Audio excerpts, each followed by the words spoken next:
and the Western Hemisphere is right now a much safer place to be. So I want to thank everybody for being here. I want to thank General Raisin Kane. He's a fantastic man. I've worked with a lot of generals. I worked with some I didn't like. I worked with some I didn't respect. I worked with some that just weren't good. But this guy is fantastic. I watched last night one of the most precise attacks on sovereignty. I mean, it was an attack for justice. And I'm very proud of him, and I'm very proud of our Secretary of War, Pete Hegseth, who I'm going to ask to say a few words. Thank you very much.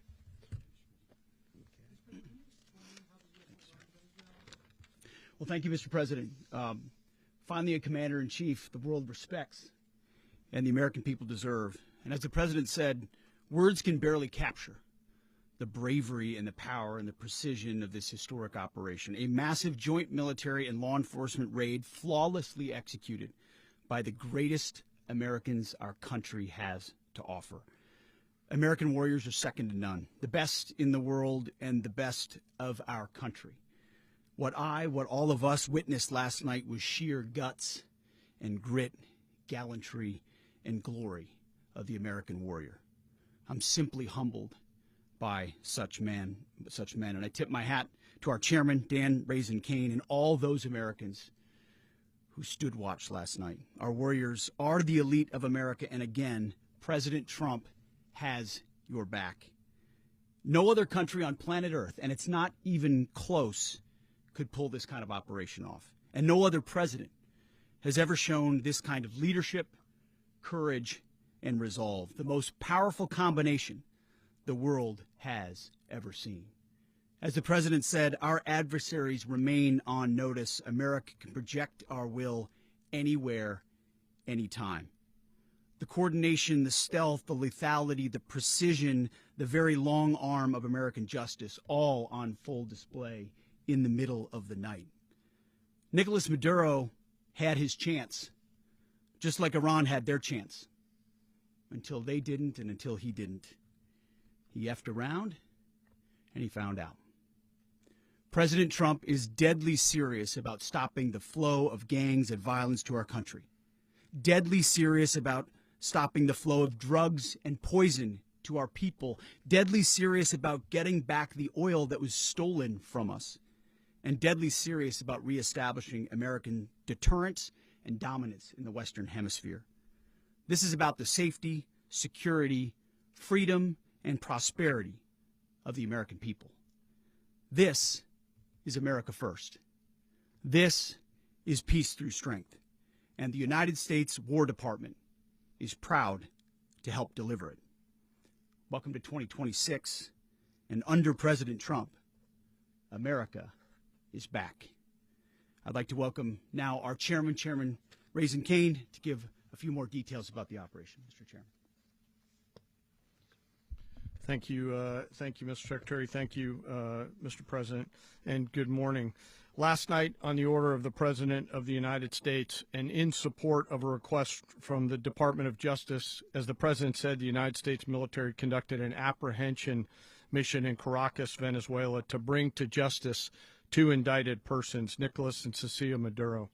This operation, known as Operation Absolute Resolve, was discreet, precise, and conducted during the darkest hours of January 2nd and was the culmination of months of planning and rehearsal, an operation that, frankly, only the United States military could undertake. What I'd like to do this morning is talk to you through some of the preparation and the details without compromising any of our tactics, techniques, and procedures. There is always a chance that we'll be tasked to do this type of mission again. Our interagency work began months ago and built on decades of experience of integrating complex air, ground, space, and maritime operations. While the past 2 decades have honed the skills of our special operations forces, this particular mission required every component of our joint force, with soldiers, sailors, airmen, Marines, and Guardians working in unison with our intelligence agency partners and law enforcement teammates in an unprecedented operation. We leveraged our unmatched intelligence capabilities and our years of experience in hunting terrorists. And we could not have done this mission without the incredible work by various intelligence agencies, including the CIA, NSA, and NGA. We watched, we waited, we prepared, we remained patient and professional. This mission was meticulously planned, drawing lessons from decades of missions over the last many years, many missions over these last many years. This was an audacious operation that only the United States could do. It required the utmost of precision and integration within our joint force. And the word integration does not explain the sheer complexity of such a mission. An extraction so precise it involved more than 150 aircraft launching across the Western Hemisphere in close coordination, all coming together in time and place to layer effects for a single purpose: to get an interdiction force into downtown Caracas while maintaining the element of tactical surprise. Failure of one component of this well-oiled machine would have endangered the entire mission, and failure is never an option for America's joint force. Those in the air over Caracas last night were willing to give their lives for those on the ground and in the helicopters. Let me talk a little bit about the preparation. After months of work by our intelligence teammates to find Maduro and understand how he moved, where he lived, where he traveled, what he ate, what he wore, what were his pets, in early December, our force was set pending a series of aligned events.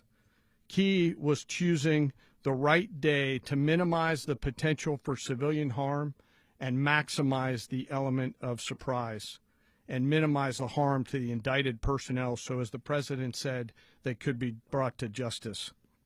And as the President said earlier today, weather in Venezuela is always a factor this time of the year. And over the weeks through Christmas and New Year's, the men and women of the United States military sat ready, patiently waiting for the right triggers to be met and the President to order us into action. Last night, the weather broke just enough, clearing a path that only the most skilled aviators in the world could maneuver through. Ocean, mountain, low cloud ceilings, but when tasked with a mission, this organization does not quit. At 10:46 p.m. Eastern Time last night, the President ordered the United States military to move forward with this mission. He said to us, and we appreciate it, Mr. President, good luck and Godspeed. And those words were transmitted to the entire joint force. Over the course of the night, aircraft began launching from 20 different bases on land and sea across the Western Hemisphere. In total, more than 150 aircraft, bombers, fighters, intelligence, reconnaissance, surveillance, rotary wing were in the air last night. Thousands and thousands of hours of experience were airborne. Our youngest crew member was 20, and our oldest crew member was 49, and there's simply no match for American military might. As the night began, the helicopters took off with the extraction force, which included law enforcement officers, and began their flight into Venezuela at 100 feet above the water. As they approached Venezuelan shores, the United States began layering different effects provided by Spacecom, Cybercom, and other members of the interagency to create a pathway. Overhead, those forces were protected by aircraft from the United States Marines, the United States Navy, the United States Air Force, and the Air National Guard. The force included F-22s, F-35s, F-18s, EA-18s, E-2s, B-1 bombers, and other support aircraft, as well as numerous remotely piloted drones. As the force began to approach Caracas, the Joint Air Component began dismantling and disabling the air defense systems in Venezuela, employing weapons to ensure the safe passage of the helicopters into the target area.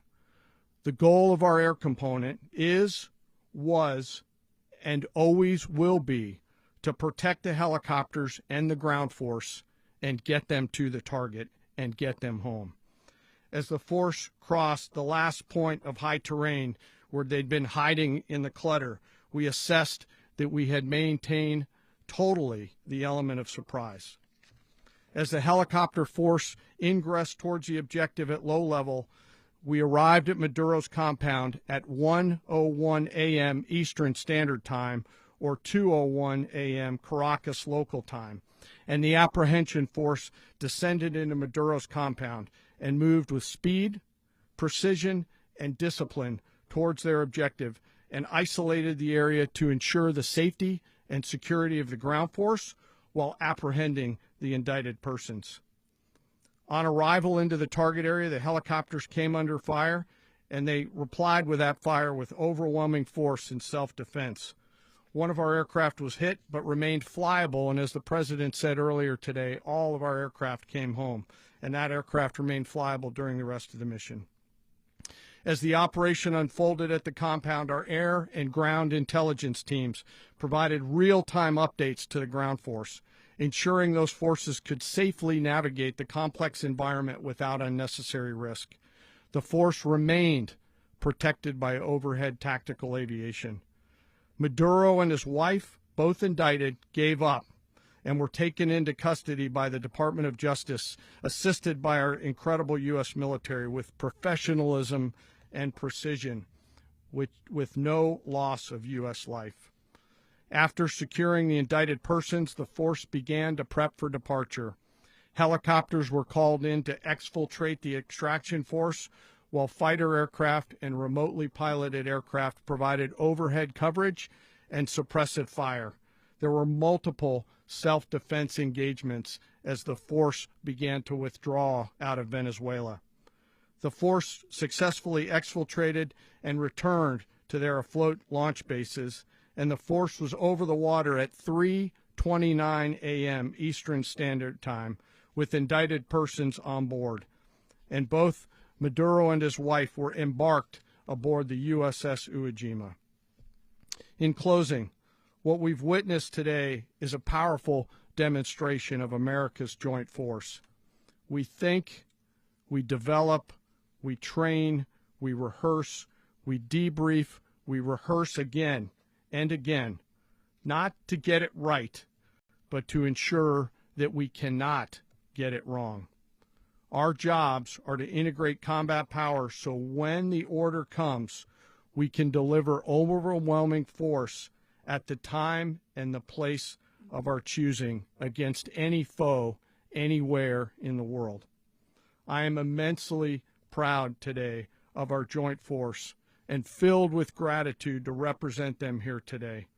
There is simply no mission too difficult for these incredible professionals and the families that stand by them and support them.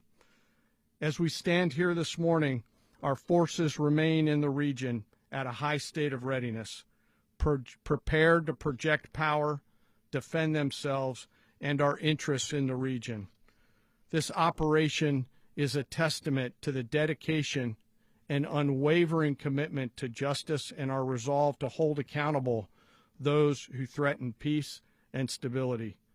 In closing, I want to express my heartfelt gratitude to the brave men and women who executed this mission.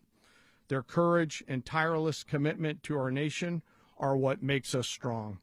Thank you, Mr. Secretary, and thank you, Mr. President. Well, I don't have much to add to what you've heard now, other than the following points. Nicolas Maduro was indicted in 2020 in the United States.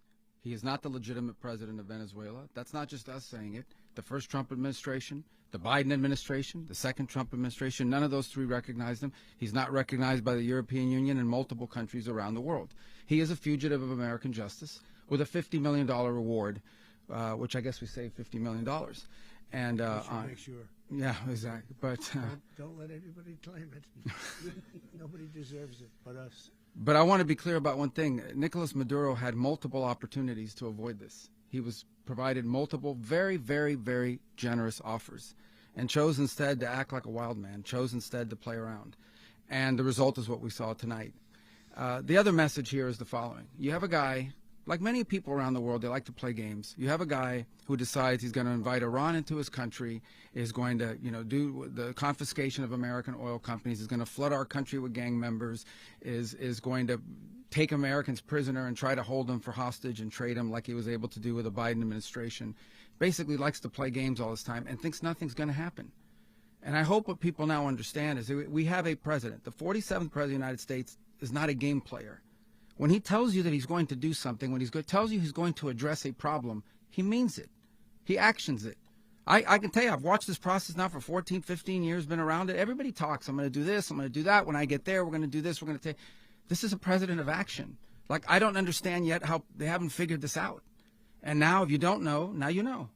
Because this is the way it's going to play out. And I think people need to understand that this is not a president that just talks and does letters and press conferences. And, if he says he's serious about something, he means it.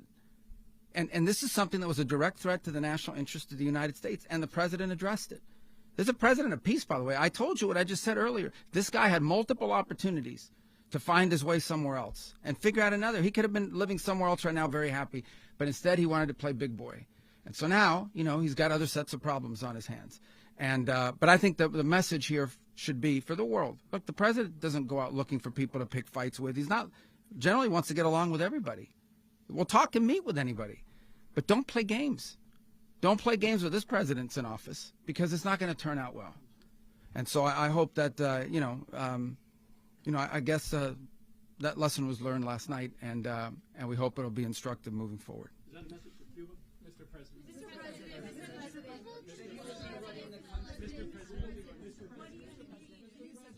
Please. Well, we're going to be running it with a group, and we're going to make sure it's run properly. We're going to rebuild the oil infrastructure, which will cost billions of dollars. It'll be paid for by the oil companies directly. They will be reimbursed for what they're doing, but that's going to be paid. And we're going to get the oil flowing the way it should be. As you know, it was just a minor flow. It was actually a minor flow for what they have. But we're going to run it properly, and we're going to make sure the people of Venezuela are taken care of. We're going to make sure the people that were forced out of Venezuela by this thug are also taken care of.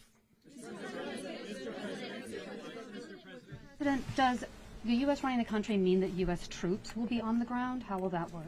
Well, they always say boots on the ground. So we're not afraid of boots on the ground if we have to have. We had boots on the ground last night at a very high level, actually.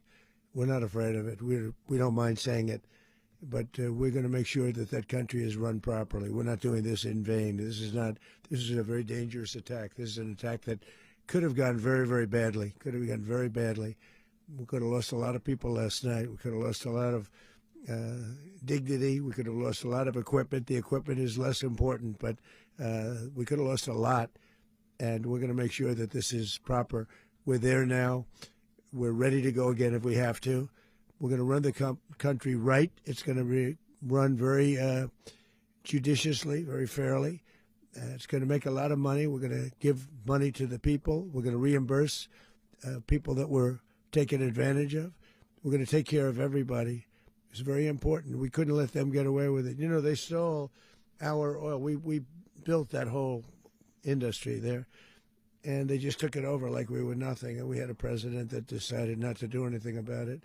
So we did something about it. We're late, but we did something about it. Yeah, please. Mechanism by which you're going to run the country? Are you going to designate a U.S. official Yes, to coordinate? it's all being done right now. We're designating people. We're talking to people. We're designating various people, and we're going to let you know who those people are. Would run Venezuela? Well, it's largely going to be for a period of time the people that are standing right behind me. We're going to be running it. We're going to be bringing it back. It's a dead. I talk about a dead country.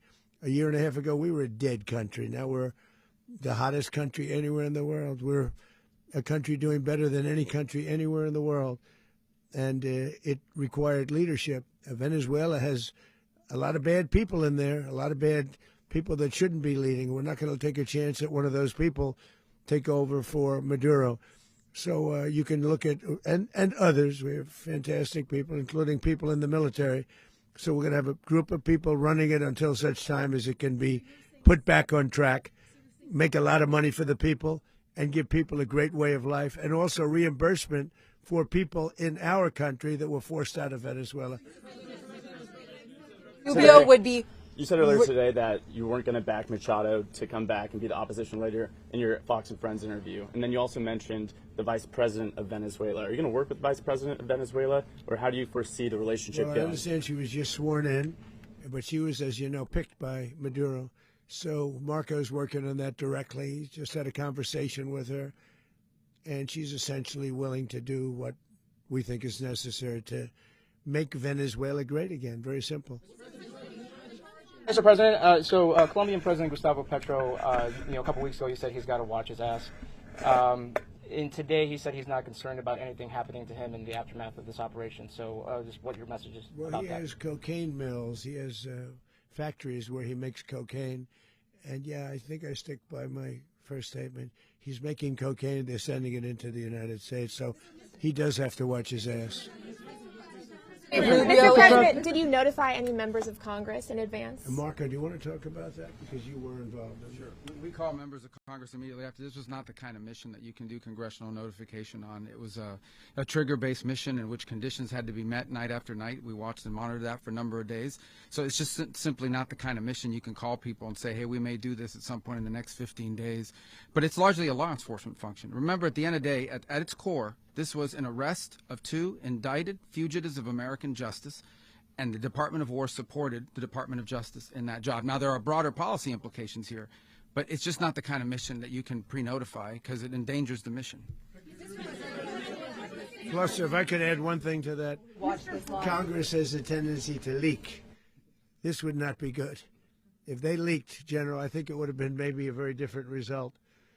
But I have to say, they knew we were coming at some point, We had a lot of ships out there. They sort of knew we were coming. We went there. But Congress will leak, and we don't want leakers. People to watch this all play out live. What was Maduro doing when the U.S. forces entered what I assume would be his home? And also, was there any point where the U.S. was considering if Maduro pushed back or resisted killing Maduro? It could have happened. It could have happened. He was trying to get into a safe place. You know what a safe place is, all steel. And he wasn't able to make it to the door because our guys were so fast. They went through the opposition so fast. And there was a lot of opposition. People were wondering, do we get them by surprise? Sort of surprised, but they were waiting for something. There was a lot of opposition. There was a lot of gunfire. You saw some of it today. But he was trying to get to a safe place, which wasn't safe because we would have had the door blown up in about 47 seconds, they say on average, regardless of how thick the steel was. It was a very thick door. It was a very heavy door, but he was unable to get to that door. He made it to the door. He was unable to close it. Go ahead, finish. To be in the time being right now. Do you know his exact Well, whereabouts? eventually, ultimately, in the near future, he's going to be brought to New York. And where is he going to be held? Where is he going to be held in New York? Do you know? That's going to be up to the officials that do these things. Mr. President, the U.S. has something of a mixed track record of ousting dictators without necessarily a plan for what comes afterwards. Not with Did me. that weigh on your decision? Well, that's when we had different presidents, but with me, that's not true. With me, we've had a perfect track record of winning. We win.